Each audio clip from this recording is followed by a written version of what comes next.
देखिए मेरे हिंदुस्तान के निवासियों, पहले इस वीडियो को देखिए।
आपको और इनके साथी जो कठुआ के एनकाउंटर में देश के लिए, मातृभूमि के लिए, अपनी सरजमी के लिए कुर्बान हो गए, शहीद हो गए, पूरा मुल्क, पूरा हिंदुस्तान शहीद तारिक हुसैन और उनके बाकी साथी जो कठुआ में शहीद हुए उन्हें नमन करता है पूरा हिंदुस्तान। एक जांबाज वीर सैनिक के नाते तारिक हुसैन साहब और उनके साथियों ने पाकिस्तान की ओर से घुसपैठ करके भारतीय सीमा में कठुआ में घुसे आतंकवादियों पर जबरदस्त हमला बोला और दहशतगर्दों की, आतंकवादियों की बड़ी साजिश और कोशिश को उन्होंने नाकाम किया। की बात है कि हमारा पड़ोसी जो है वो पाकिस्तान है और वो अपनी कमियों को, अपनी कमजोरियों को छुपाने के लिए जम्मू कश्मीर में आतंकवादियों को भेजता रहता है, घुसपैठ करवाता रहता है। मुझे लगता है कि पिछले दिनों आतंकवाद की कमर जो है वो टूटी है, अब वो अंतिम सांसें ले रहे हैं, लेकिन वो भी समय दूर नहीं होगा कि आतंकवाद को जड़ से खत्म कर दिया जाएगा। देखो, जैसे कि शहादत का जो कल्चर है हमारी पुलिस ऑर्गेनाइजेशन में, हमें जब ट्रेनिंग के दौरान ये सिखाया जाता है कि देश के प्रति जब भी कोई ऐसा चैलेंज हो तो उसमें अपनी जान की परवाह ना करते हुए अपनी सुरक्षा के लिए अपनी जानों की आहुति देनी है। तो हमारे नौजवान ने भी यही प्रूव किया कि जब भी ऐसा कोई चैलेंज आया तो मैं अपनी जान की परवाह ना करूं, अपनी जान की आहुति। देखिए, ये जनाजा है तारिक अहमद का और ये कटरा का रहने वाला है। मैं ये लफ्ज जो बोल रहा हूँ ना, ये कटरा का रहने वाला है। देखिए, ये भी मुझे बोलना नहीं चाहिए था क्योंकि ये हिंदुस्तानी है और हिंदुस्तान का रहने वाला है। ये तारिक अहमद है, आप देख रहे होंगे बड़ी शान के साथ इसके जनाजे को तैयार किया, बड़ी शान के साथ लोग इसके जनाजे को कांधा दे रहे हैं और जो हमारी गवर्नमेंट का उसूल है उसके मुताबिक कांधा देने की कोशिश की जा रही है। आर्मी के जवान भी आए हुए हैं, पुलिस वाले भी आए हुए हैं और अतराफ के जो नेता लोग हैं वो भी आए हुए हैं और गांव का रो रो कर बुरा हाल है और उसकी माँ और बहनों का बिलखते हुए उनको देखना बड़ा मुश्किल है। मैं यहां पर अर्ज करना चाहूंगा कि देखिए, ये तारिक अहमद है और इसके साथ में और भी लोग शहीद हुए हैं। यहां पर एक बात आप जहन में रखिए कि जब इस तारिक अहमद के सीने पर किसी की गोली चल रही थी तो उस गोली को यह पता नहीं था कि ये गोली किसी हिंदू के सीने पर जाकर लगेगी या किसी मुसलमान के सीने पर जाकर लगेगी। ये तारिक अहमद ने देखिए अपनी जान को कुर्बान कर दिया इस मिट्टी के लिए, इस वतन के लिए, अपने वतन अजीज के लिए अपनी जान को कुर्बान कर दिया। अपने घर से जुदा हो गया, अपने परिवार से बिछड़ गया और अपनी सारी खुशियों को इसने बालाए ताक रख दिया और इसने साबित कर दिया कि ये मेरा मुल्क है हिंदुस्तान। इसके ऊपर अगर कोई आंख भी उठाकर देखेगा, चाहे वो हिंदू हो या मुसलमान, सिख हो या ईसाई, कोई भी हो, कोई भी कंट्री का हो, कोई भी देश का हो, अगर मुल्क के अजीज, मुल्क के जो हमारा वतन अजीज है, जो हमारा मुल्क हिंदुस्तान है, इसके तरफ अगर किसी ने आंख उठा करके भी देखा तो सबसे पहले उसे हमारी छाती से होकर के गुजरना पड़ेगा। और यही सबूत दिया इस तारिक अहमद ने, जो अपनी छाती को आगे बढ़ाया और अपनी छातियों पर सारे वार झेले और उसके बाद जामे शहादत नोश कर लिया। मेरे दोस्तों और मेरे प्यारे नाजरीन, देखिए, मेरा वीडियो दिखाने का मकसद जो है ना वो ये है, अभी बहुत सारे मामला हमारे मुल्क के हिंदुस्तान में ऐसे देखने को आपको मिल जाते हैं कि जहां पर एक तरह की मॉब लिंचिंग की जाती है। कहीं अगर उन्होंने दलित देख लिए उनके साथ भी मॉब लिंचिंग होती है और कहीं अगर मुसलमान देख लिया उसके साथ भी मॉब लिंचिंग होती है और उसको तरह तरह के नारे बोल करके उसको मारा जाता है। आप नैनीताल के हालात देख लीजिए, अभी वहां पर क्या चल रहा है। और दूसरी बात, अभी परसों की न्यूज है जो बिहार में किसी अब्दुल कलाम को मॉब लिंचिंग करके मौत के घाट उतार दिया गया सिर्फ इसलिए कि वो मुसलमान था। अब आप बताइए, इस हिंदुस्तान में अब अगर मैं आपसे पूछूं कि ये जो शहीद हुआ है ये कौन है, ये एक मुसलमान ही है ना। और अब से पहले एक आपने नाम सुना होगा, वीर अब्दुल हमीद, जिसने पड़ोसी मुल्क के घर में घुस के उनके टैंकों को फोड़ा था, वो भी एक मुसलमान ही नाम था।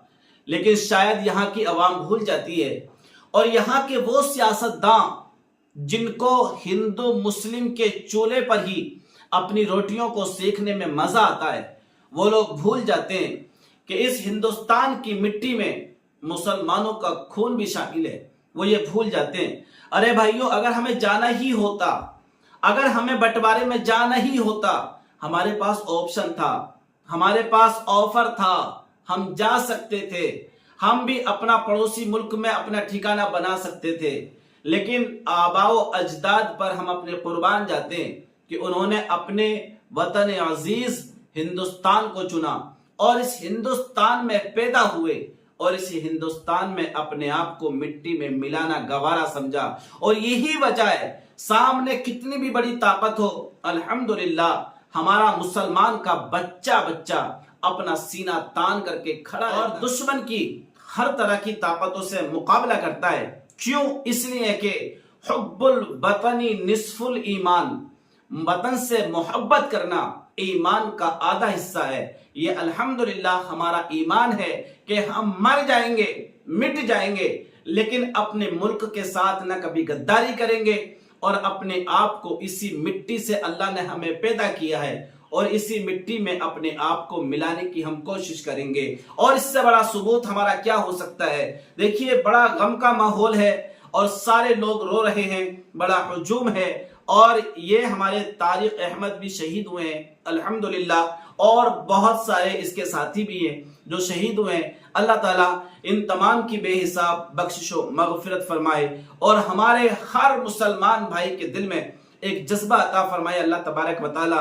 और इस हमारे वतन अजीज हिंदुस्तान की जो आवाम है, आपस में मिलजुल कर हिंदू मुस्लिम सिख ईसाई का जो नारा था उसी के ऊपर हम अपनी जिंदगी को गुजारें, आपस में भाईचारगी का सबूत पेश करें और गंगा जमनी जो तहजीब है हमारी, हम उसके मुताबिक अपनी जिंदगी गुजारने की कोशिश करें। देखिए, हर दौर में सियासतदान आते हैं और इस दौर में भी हैं और आने वाले दौर में भी आते रहेंगे, जो कभी दलित से शर्मा को लड़ाते रहेंगे और कभी हिंदुओं को मुसलमानों से लड़ाते रहेंगे।